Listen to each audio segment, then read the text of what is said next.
Membantu masyarakat mendapatkan akses pengobatan, khususnya penyakit yang tidak di-cover oleh BPJS, pemerintah Kota Prabu Muli menyediakan dana jaminan kota.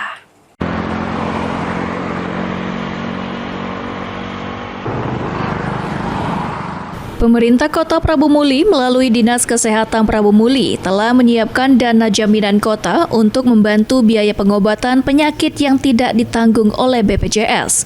PLT Kepala Dinas Kesehatan Kota Prabu Muli Joko Listiano menghimbau kepada seluruh rumah sakit di Kota Prabu Muli untuk tidak menolak pasien khususnya yang tidak memiliki jaminan BPJS. Untuk dapat mengakses dana jaminan kota, masyarakat harus melengkapi persyaratan seperti surat keterangan tidak mampu serta kartu keluarga dan KTP Kota Prabu Muli. Jadi alhamdulillah pemerintah Kota Prabu Muli persetujuan Bapak Wali Kota Prabu Muli untuk menyiapkan dana jaminan kota, yang mana jaminan kota ini untuk mengcover seluruh penyakit yang memang tidak di-cover oleh BPJS. Kita tingkatkan lagi sosialisasinya untuk menyampaikan kepada rumah-rumah sakit untuk tidak menolak pasien yang memang ada penyakit maupun kejadian akibat kecelakaan yang mereka tidak ditanggung oleh BPJS. Syaratnya apa itu, Pak?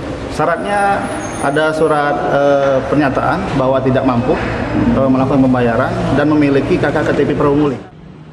Diketahui anggaran yang disediakan untuk dana jaminan kota berkisar 380 juta rupiah. Namun demikian, pemerintah Kota Prabu Muli berencana meningkatkan anggaran tersebut pada tahun berikutnya guna memperluas cakupan bantuan kesehatan bagi warga yang membutuhkan. Agi Perkasa, PAL TV.